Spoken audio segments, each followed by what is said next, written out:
All right, YouTube, how you doing? Welcome back to the channel. It is Tuesday, September 3rd. We have a 13-game MLB slate to dive into in today's video. Like we always do, when we go through each and every one of these games, I'm going to give you my lean on the side. I'm going to give you my lean on the total. We'll talk about any other plays like player props that we like within the game as well. But as always, all of my final plays, if you do want to fade me, all of those plays are going to be in the pinned comment. Yesterday, not the best night. I mean, we swept 2 nights ago, so it's like I'm trying to remember that and be like, this isn't going to get us too down, right? We come off a 4-0 night, followed up with a 2-3 night, the Twins being the only team that come through us. The Royals didn't look all that great. They scored 1 run early, and then they get 1 run late. Did not get to their 4 that we needed. And then the Mariners and Athletics, first 5 under as well as the Nerfy, both go crashing down. So 2-3 night, not exactly the best, but we're going to try and move forward. What do I tell you guys? Windshields are bigger than rearview mirrors for a reason. Let's adopt that mindset here. Unfortunately, we got to adopt that mindset and put it towards the ride of the day as well.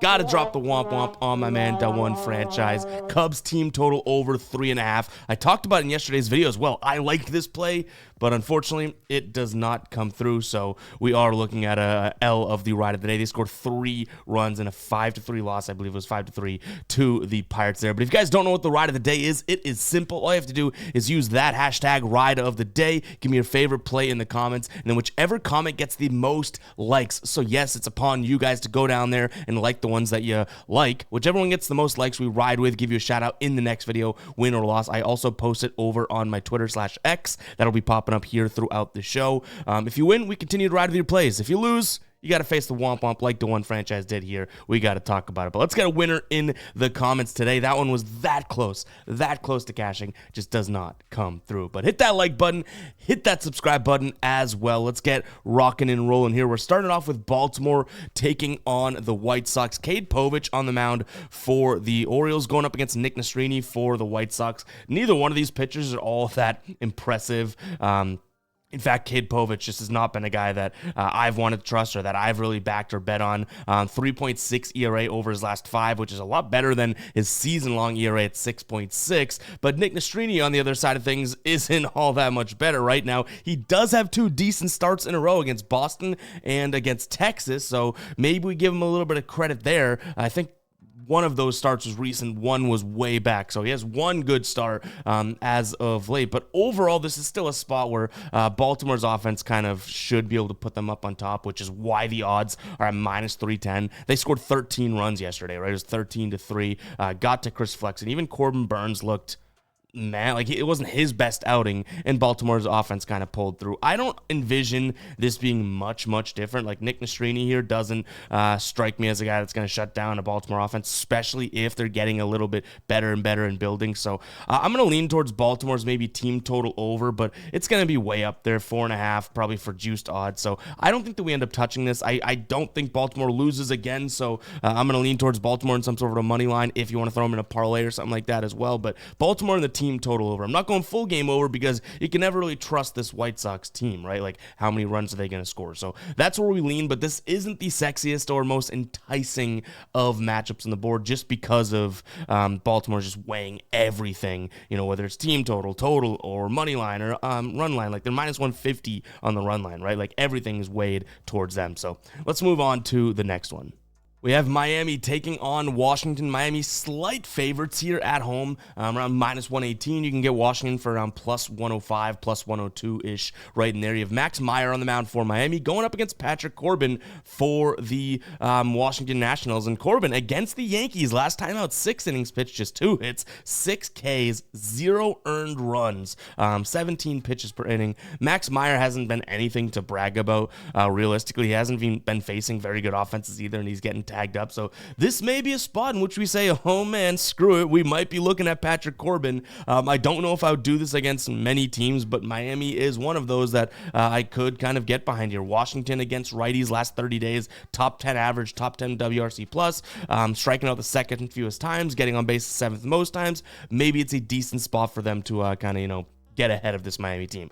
The one thing I will mention is that Max Meyer's going to throw a ton of sliders. It's one of the worst pitches that Washington hits. So even though Max Meyer has been struggling, in Washington's offense actually, from an optics perspective, doesn't look all that terrible, it may not be the best matchup for them. Now, their saving grace is the fact that he's also going to throw 40% fastball. They're third in the league in terms of the last 30 days batting runs above average against the fastball. So it could be a decent spot there. Now, if we were to make the flip side and the flip argument for Miami, if you're looking to bet Miami today, even if you're like that diehard about betting this game, you're probably a psycho, but you know what? I love you more for it. Patrick Corbin's going to throw a lot of sliders and a lot of sinkers. Surprisingly enough, Miami's 6th best team at hitting the slider and the 10th best team, so top 10 hitting the sinker. So maybe that's an argument if you want to go for Miami, but I'm going to try and trust a hot Patrick Corbin after that one start and potentially ride this Washington, I guess, bounce back spot, because they just got swept in the last series, but they took 2 of 3 against the Yankees. Maybe they're like, hey, we're better than we are, we just got swept, let's bounce back. And let's be clear, they got swept by the Cubs, who, though Washington didn't score a ton of runs in games 2 and 3, the Cubs scored 7, 5, and 14. Like, Washington may not have been able to keep up anyway. So give me the Washington Nationals here on the money line. I wouldn't be doing this if it wasn't for plus money. Total sitting at 8.5. I think one of these offensive struggles today, hoping it's Miami. I'll lean towards the under. All right, guys, before we do get to the rest of the games here, it is Taco Tuesday, and you know what that means. Prize Picks is going to be having some discounts over there on their app. If you don't know what I mean by that, is Taco Tuesday. So Prize Picks, actually, let's back it up. Prize Picks is a player prop app. Taco Tuesday, they discount player props. Say a guy's strikeout line is 5.5. They discount it to, 4.5 or 3.5 and give you that as a square you can use in your slips over there. So it's really, really cool. But the really cool thing is the fact that Prize Picks today, and actually for the last month or so, has this really great deal. And when I say really great, it truly is.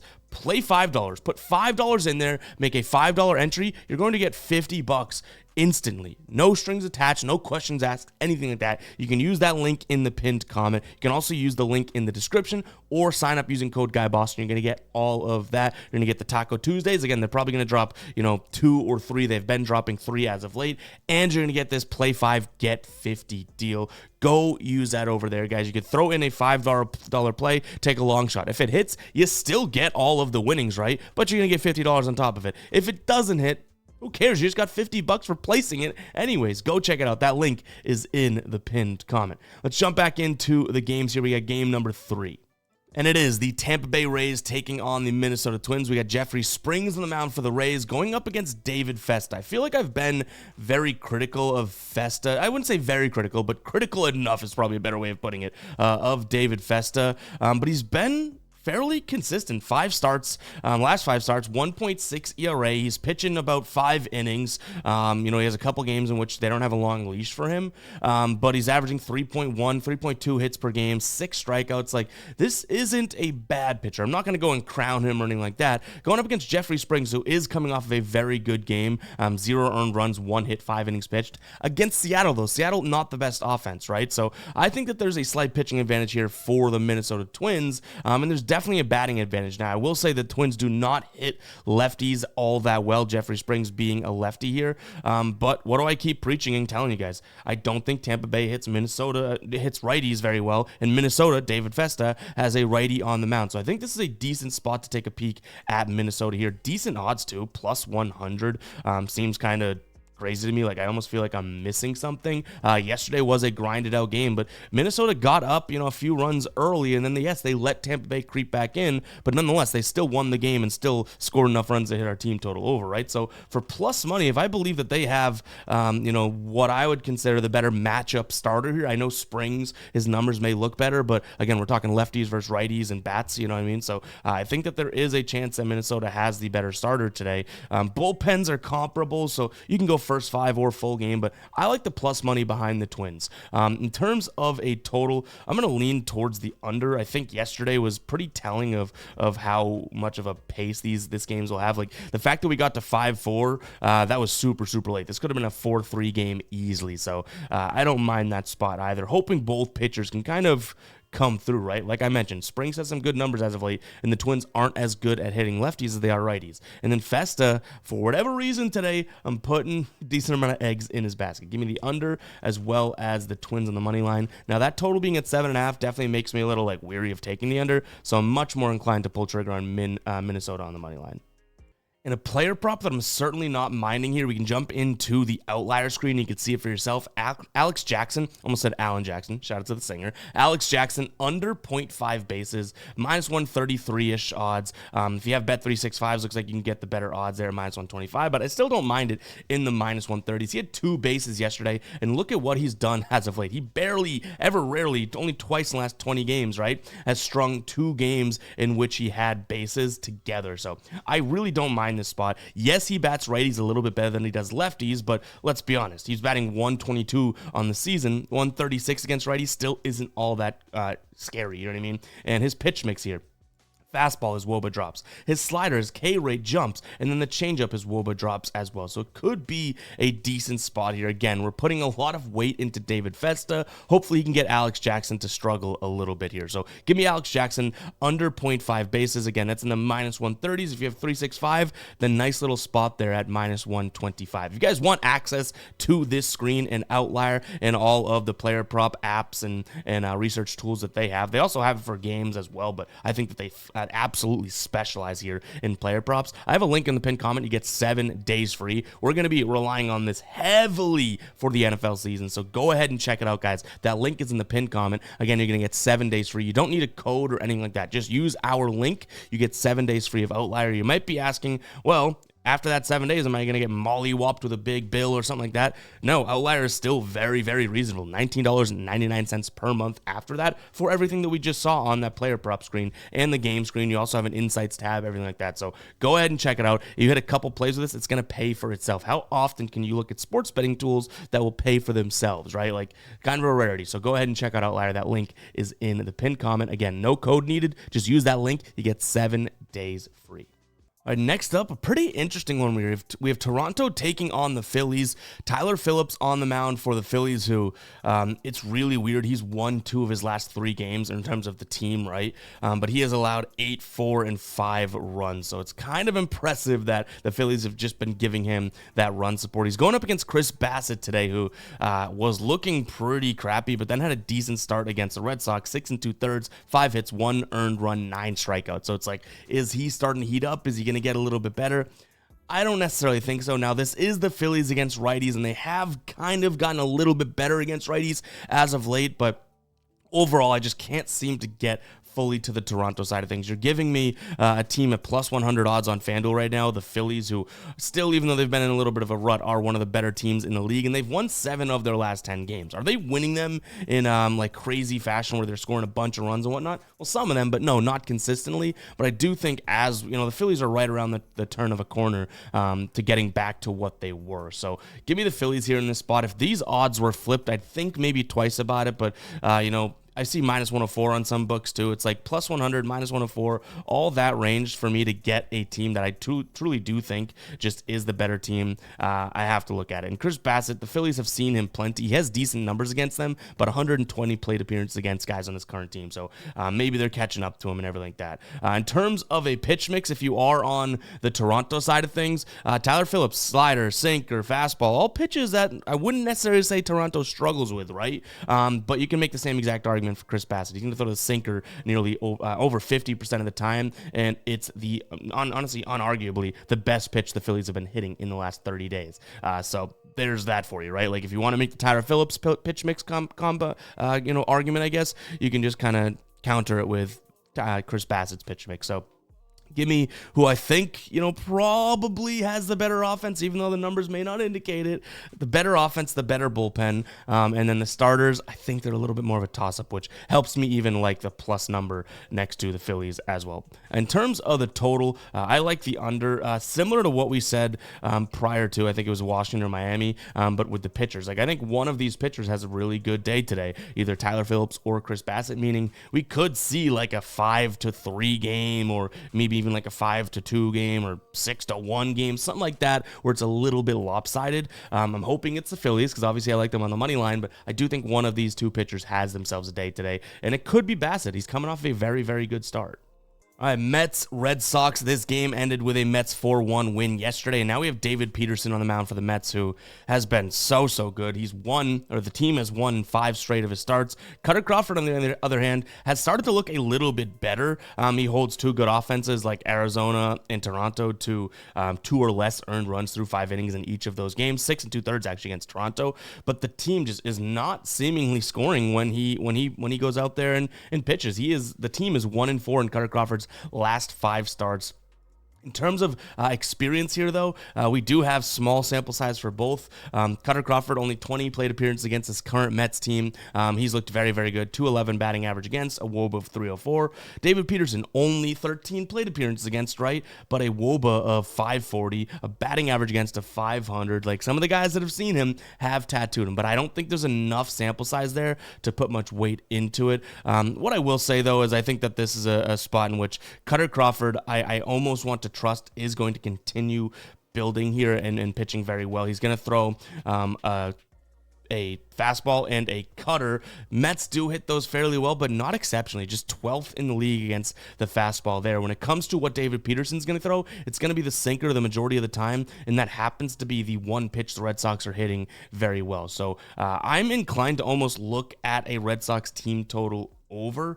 I don't think I want Red Sox on the money line, but I kind of want to give Crawford some leash and trust him, but I know at this point it's like me being a Red Sox fan talking myself into it, right? So I don't necessarily want to roll with Red Sox on the money line. They definitely have the worst bullpen, and you could argue, based on this time frame, Cutter Crawford's stats look better for the full year because of how good he was to start the year. But based on this current time frame, you could argue that the Mets have the better starter too.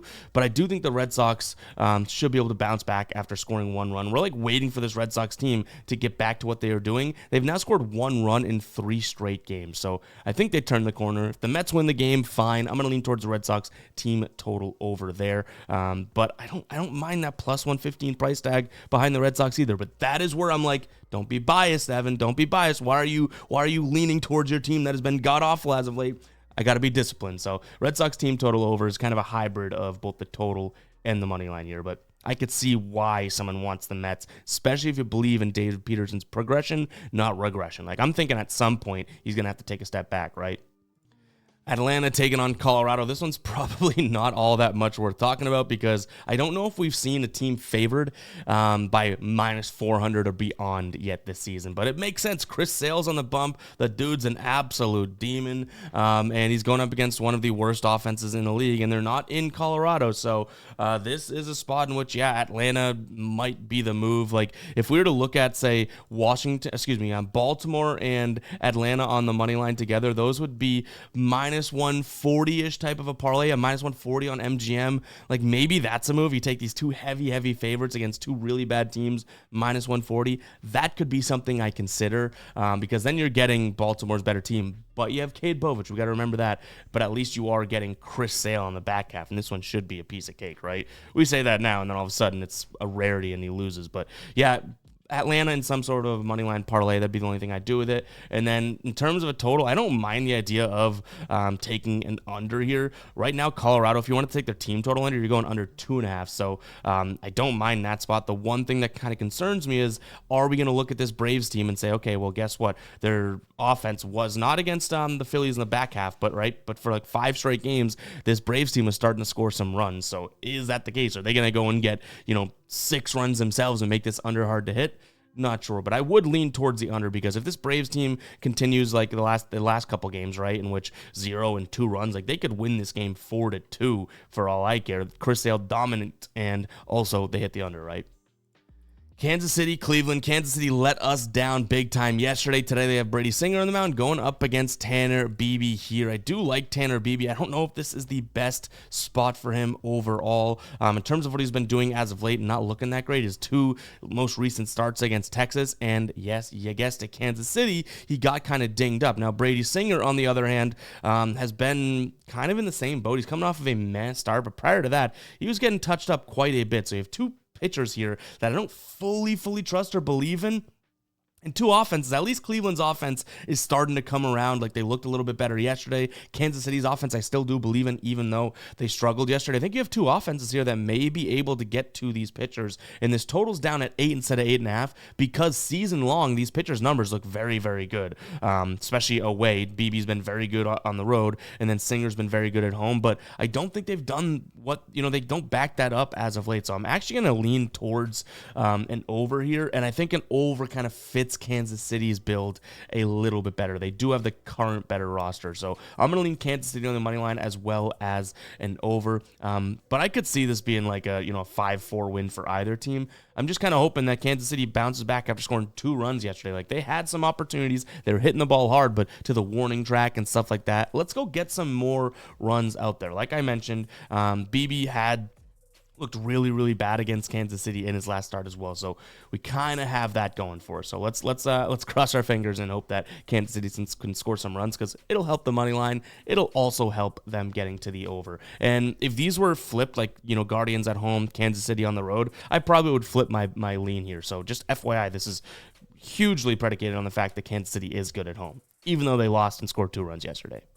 All right, real quick, one last thing I wanted to talk to you guys about that I have not yet, or at least in a couple days, is the NFL Survivor Pool, guys. We have 130 plus people in there right now at $10 a pop, meaning the pot is up to $1,300. Winner take all. $10 entry. We're trying to get 300 people in here and fill this thing out by the start of the NFL season, so we have a few days left to get that prize pool up to nearly $3,000.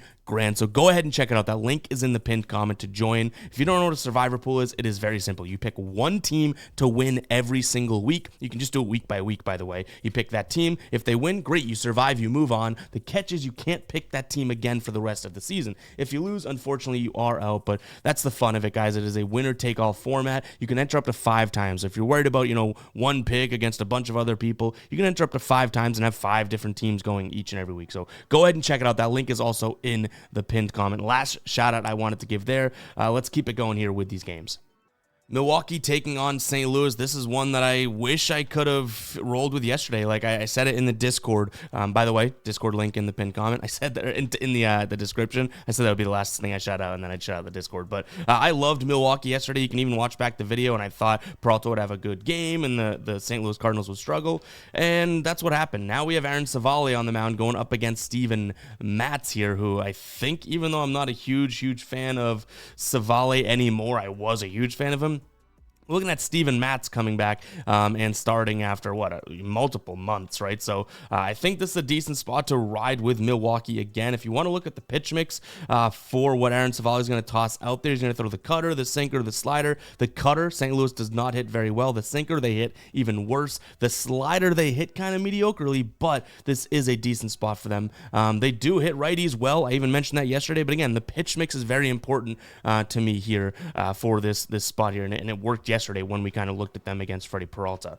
From an offensive perspective, going against Steven Matz, so from a Milwaukee perspective, 8th best average in the last 30 days here against righties, 2nd best walk rate, and this is a guy that walks a decent amount. On the season, again, it's kind of weird to say on the season with Steven Matz, right? Because he only pitched in April, or at least started in April. I will say it's a little bit of a small sample size, but he was walking 10% of his batters. So if this is a team that is going to get guys on base and bring them home, tough spot to be if you are Steven Matz, right?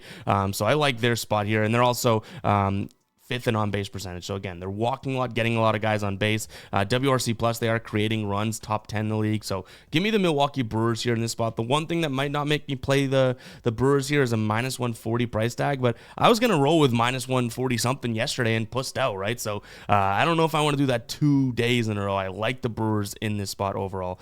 Better bullpen, better offense, and a better pitcher. So Brewers all day long for me here.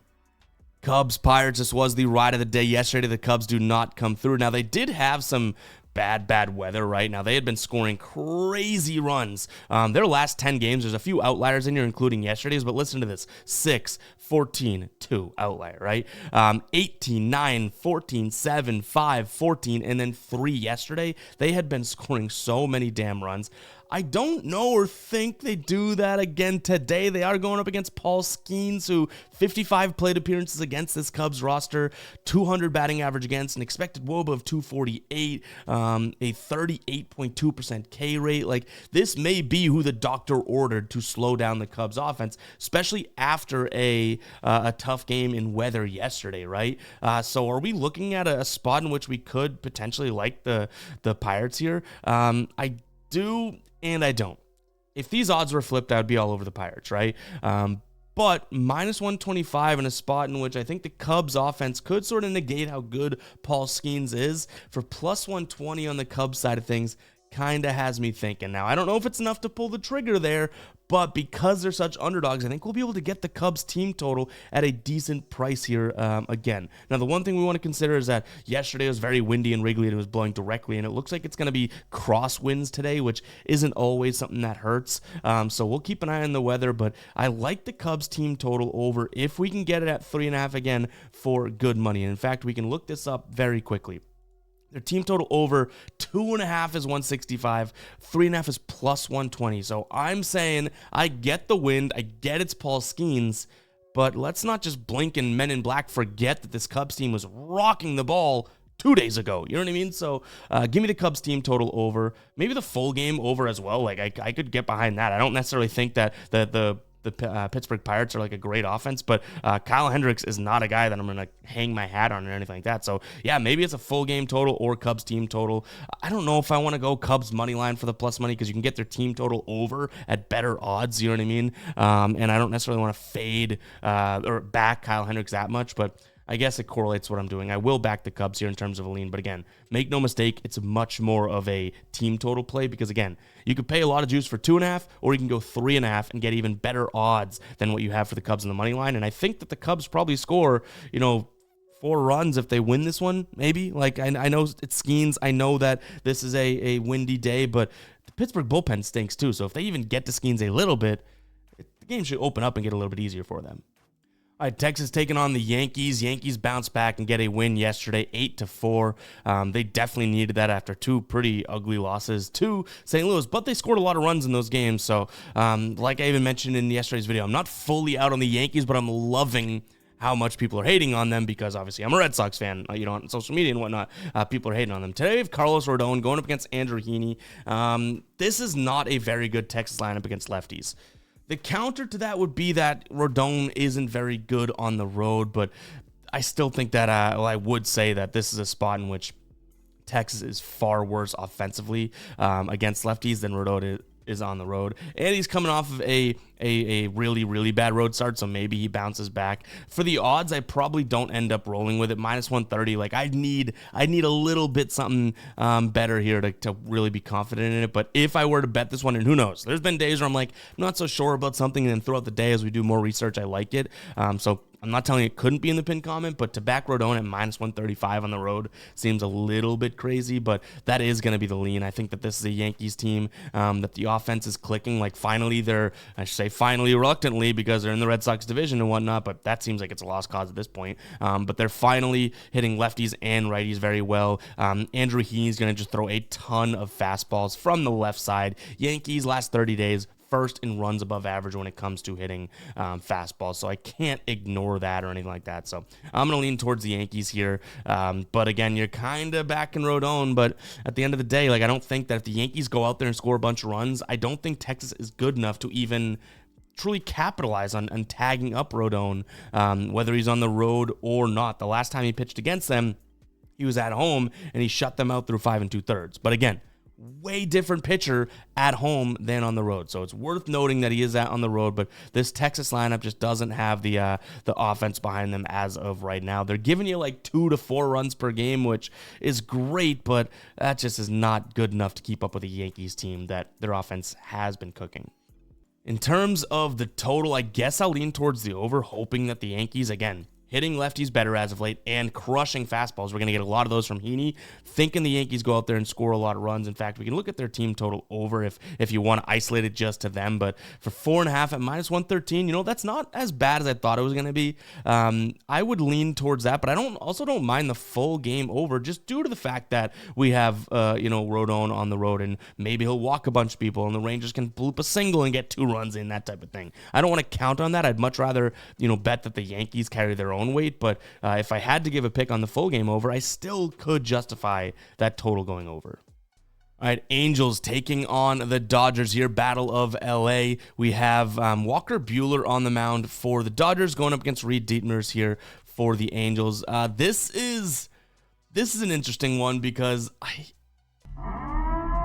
I almost see a path to getting to the Angels, and I know it's absolutely crazy, but -180 already turns me off of a Walker Buehler spot. This is a Los Angeles team that just played in Arizona, scored 11 runs, now flies home technically. It's not that far, but the Angels have been waiting here, right? They got a day off, and Walker Buehler has been kind of sketchy as of late. Now, he hasn't been terrible, but on the road, he has struggled. Now, can we make an argument this is like fully on the road and whatnot, same state? Maybe not, but overall, I think that's just like a really bad spot for the Dodgers, and for +160 and beyond, maybe it's worth looking at. The Angels, they won 3 of their last 4 games. Before that, they had a bunch of losses in a row, but Seattle isn't a terrible team, right? And they went out there and took 2 of 3 in the last 2 against them. Their pitching went well. The bullpen went well. Now, can you make the argument that, hey, it's Seattle, we're playing the Dodgers today, it's a little bit different? Yes, but reminder, this all started with the odds. I really don't want to back Walker Buehler at -180. So I look at this and I say, hey, Angels +160, maybe there's a little bit of a look there. Problem being, we haven't seen Reed Dietmers in a while. He also has looked pretty bad against the Dodgers in years past. In fact, his last start, 3 1/3, 7 earned runs through with 3 home runs. So not exactly the best, but like I said, this is all odds and situation based. There's a chance I sprinkle on the Angels money line today as abs. You know what? We'll sound the psycho alert alarm again. Maybe someone slipped something into my coffee because it does not sound like we're speaking logically, but that is where I'm leaning right now. I don't mind the over. I think both these pitchers, like if I really want to fade Walker Buehler, maybe I look at the over because then it allows the Dodgers to go off against Dietmers, right? But the Angels to still have a better day. So maybe the over is like the sane way of thinking about this. So I'm going to lean towards the over as well. But I've done crazier.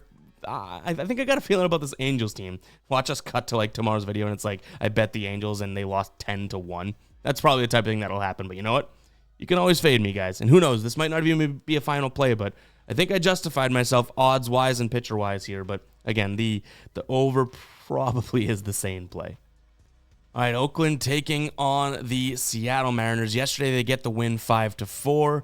And no way I'm doing it 2 days in a row, right? I'm fading Luis Castillo here on the road. I like the Athletics. It could be through the first 5, though. I don't mind that, but they do have a very good bullpen. But I like the Athletics, both money line as well as first 5 money line here in this spot. It's solely based on their offense. They're going up against a righty today. Yes, he's a good righty, but he definitely has a little bit of a downturn when he is on the road. He's on the road today, FYI. But Oakland, their offense, just 14th in average last 30 days compared to 29th last 30 days for Seattle, right? 9th in WRC plus compared to 24th for Seattle. 14th in K rate, meaning, middle of the pack in terms of strikeout, compared to 3rd worst for Seattle. When you get into on-base percentage, it's 14th versus 18th. That's close, right? But then OPS, ISO, and slugging. OPS, 10th versus 28th, 8th versus 30th for ISO, and then slugging is 10th versus 30th. Like, I don't mind a look at the Oakland Athletics today, and it is kind of crazy because you have JT Ginn on the mound. Like, why are we backing him, right? 1 start on the season, 5 innings pitched, 4 earned runs against Cincinnati in Cincinnati. So, sure, I could see why I'm sounding the psycho alert alarm, but you guys got to give me credit. At least when I know it's a psycho pick, I preface it with a psycho alert alarm. Like, no one can come in here being like, you're an idiot. I'm kind of already beating you to the punch. There we go. We're abusing the soundboard. But give me Oakland on the money line. I like that plus money. I think they showed yesterday that they can outscore Seattle. And, yeah, I don't really believe in Luis Castillo for -150 on the road here. Look at us turning into a little contrarian at the end of the video. In fact, if you made it this far into the video, comment contrarian. Let's see your spelling abilities out there because that ain't the easiest of words. Some people are going to be like, It's a pretty easy word, Ev. But I'm stupid. I tell you guys that all the time. So go ahead and comment contrarian if you made it this far into the video. And let me know if you think I am being crazy or if there's actually angles to be made for these underdogs today. But I like Oakland. In terms of a total, I guess I'll lean towards the over because, you know, I don't necessarily want to back JT Ginn all that much. And the main reason for this is I think Athletics have a better offense in the last 30 days, maybe even overall. And fading Luis Castillo on the road could be the move. So that kind of correlates to an over. All right, Giants taking on Arizona. We don't have a listed starter yet for the Giants. I've seen Kyle Harrison around, so maybe that is the case. That's what we're going to kind of work off of here. I like Arizona. If it is Kyle Harrison, I like him even more. He's going to throw a ton of fastballs, 75% fastballs. Arizona, we've seen what they can do against lefties as of late, and we've seen what they can do against fastballs as of late. So this one, I was kind of like chomping at the bit to get to. Arizona, they're scoring a bunch of runs. They lose 3 of 4 against the Dodgers, but score 6, 9, 14, and 6 runs. Like, their offense didn't slow down. You know what I mean? They just got outscored by a better offense. So I like Arizona both on the money line as well as their team total over in this spot. Their team total over, I mean, maybe I'm missing something when it comes to like weather or something, but I see wind blowing out, and you can get the Arizona team total over 3.5 for decent odds right now. Like, I know that they have a couple injuries on there, Marte and whatnot, but for me, this just seems like a decent spot to look at their team total. If you want 3.5, it's minus 130 on MGM. If you want 4.5, plus 125. Now, we got bit by the Garden Snakes taking their team total last time, but to me, I mean, I must be missing something because this seems like one of my favorite plays on the board today. Arizona team total over. Again, I like them on the money line, but Ryan Nelson's pitching for them, and he's not exactly a stud, nor is he a stud against the current guys in the San Francisco roster, so I might just like the over for their team total overall. But I'd lean towards the full game over as well, 7.5. I don't mind that either, so I'd probably go Arizona team total over, full game over, and then look at Arizona on the money line. But definitely a chance for some, you know, final plays here within this last game here. But guys, it's going to wrap it up for today's show. Hope you guys did enjoy. If you did, you know exactly what to do. You know exactly what to do. Hit that like button, hit that subscribe button if you have not yet. If I won you over throughout these last, 40 minutes, that's shocking. You might as well have hit the like button before that. But nonetheless, appreciate all you guys. We are about to get so freaking busy with our NFL videos. We're going to have a video for the Thursday night game, that Friday Brazil game. We're going to have Tassos doing Sunday night football. I'll be doing the Sunday slate, and Trey is going to also be doing an NFL video as well. I don't really want to spoil his sort of format, but it's going to be very, very cool. And then we might have some parlay videos or player prop videos as well. We have H to H coming out, like all that on top of what we're doing right now. All of us are about to be a lot busier than we are, but you know what? NFL season's going to be awesome, so I'm very excited for it. So stay tuned for that stuff. We'll catch you guys in the next one, all right? Peace out.